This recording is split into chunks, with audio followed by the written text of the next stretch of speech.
یزید بہدل کی بیٹی محسون کا ناپاک بیٹا تھا اور حسین محمد عربی کی بیٹی فاطمہ کا شہزادہ تھا۔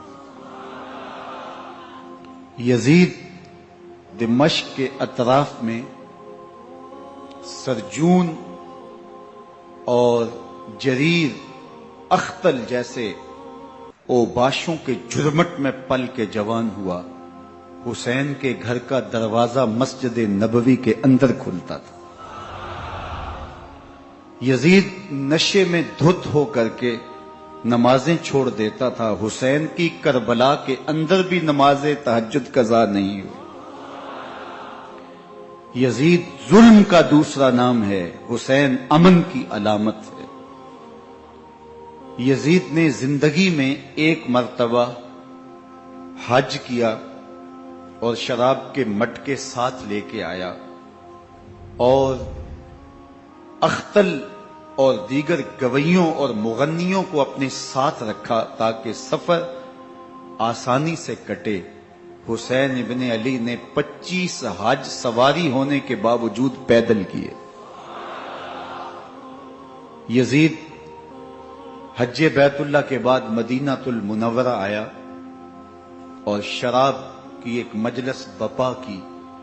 حضرت امام حسین رضی اللہ تعالی عنہ جب وہاں پہنچے تو شراب کی پھیلی ہوئی بدبو کو محسوس کرتے ہوئے فرمایا، یہ بو کیسی ہے؟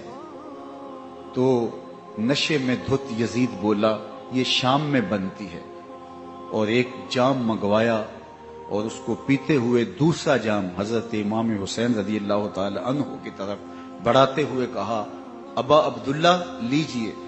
تو حضرت امام حسین رضی اللہ تعالی عنہ نے فرمایا، میں اس کی طرف دیکھتا بھی نہیں ہوں، اور پھر وہ عشقی اشعار پڑھنے لگا۔ جب یزید کی شراب نوشی کا منظر امام حسین رضی اللہ تعالی عنہ اپنی آنکھوں سے دیکھ چکے تھے تو مجھے بتاؤ یزید کے ہاتھ پہ امام حسین کا پاک ہاتھ کیسے آتا؟ حضرت امام حسین رضی اللہ تعالی عنہ جس ماحول میں پلے تھے، جس ماحول میں پرورش پائی تھی، جس ماحول میں رہے تھے، وہ پاکیزہ اور تقدس مآب ماحول تھا۔ اور یزید کبھی اطراف دمشق میں، کبھی غوطہ میں، کبھی الخزرہ محل میں، اور کبھی کہاں اور کبھی کہاں داد عیش دیتا رہا اور لہو و لعب کے اندر مصروف رہا، اور اس کی زندگی ان چیزوں سے عبارت تھی۔ وہ محرمات کو حلال قرار دیتا، شراب نوشی اس کی ہڈیوں میں رچی ہوئی تھی، اور شریعت بیضا کا مذاق اڑایا کرتا۔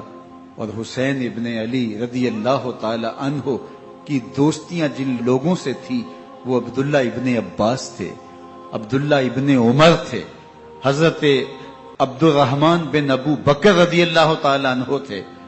یزید تو جوا کھیلتا رہا، یزید تو قمار بازی کرتا رہا، یزید تو شراب نوشی کرتا رہا، اور حسین ابن علی مسجد نبوی کے ممبر میں حضور کے پہلوؤں میں بیٹھتے رہے۔ زمانے نے وہ منظر دیکھا کہ سرخ رنگ کے جوڑے پہنے ہوئے حسنین کریمین حجرہ فاطمہ سے نکلتے ہیں، کم عمری کی وجہ سے کبھی گرتے ہیں کبھی سنبھلتے ہیں، اور آقا کریم خطبہ ارشاد کر رہے ہیں، خطبہ چھوڑ کے حضور نے شہزادوں کو اٹھا لیا۔ وہ منظر بھی زمانے نے دیکھا۔ حضرت عبداللہ بن شداد کہتے ہیں کہ حضور سجدے میں تھے اور سجدہ اتنا طویل ہو گیا، ہمیں لگا یا تو وحی کا نزول ہو رہا ہے یا پھر اللہ کا حکم آ گیا اور اللہ کے محبوب کی روح قبض کر لی گئی۔ لیکن میں نے جب نظریں اٹھا کے ننکیوں سے دیکھا تو کیا منظر تھا کہ حسین ابن علی حضور کی پشت پہ بیٹھے ہوئے اور میرے آقا سجدے کو طول دے رہے ہیں۔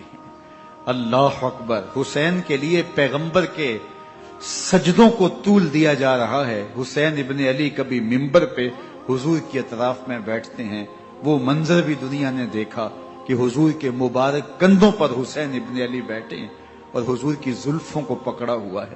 تو حضرت عمر رضی اللہ تعالیٰ عنہ دیکھ کے کہتے ہیں، واہ واہ کیسی سواری میسر آئی حسین ابن علی کو تو میرے آقا مسکرا کے کہتے ہیں عمر سواری دیکھتے ہو سوار بھی تو دیکھو. اللہ اکبر. حضرت اسامہ بن زید بن حارثہ رضی اللہ تعالیٰ عنہ فرماتے ہیں رات کا ایک پہر گزر گیا اور مجھے حضور سے کوئی کام تھا. میں آقا کریم کی خدمت میں حاضر ہوا, در دولت پہ دستک دی. حضور تشریف لائے تو چادر اوڑی تھی, بکل کی ہوئی تھی میرے حضور نے. تو میں نے اپنی حاجت کہی تو حضور نے میری حاجت پوری کر دی.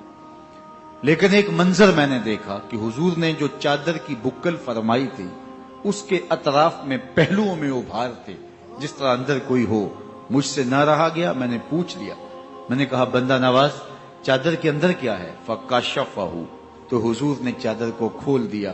فائز الحسن والحسین علی ورکہ, تو کہتے ہیں میں نے اپنی آنکھوں سے دیکھا ایک پہلو سے امام حسین لپٹے ہوئے تھے, ایک پہلو سے امام حسن لپٹے ہوئے تھے. فرمایا یہ میرے بیٹے ہیں, یہ میری بیٹی کے بیٹے ہیں. اے اللہ میں ان سے پیار کرتا ہوں, تو بھی ان سے پیار کر, جو ان سے پیار کرے اس سے بھی پیار کر. ان کی محبت کا درس دیا, ان کے پیار کا سبق پڑھایا.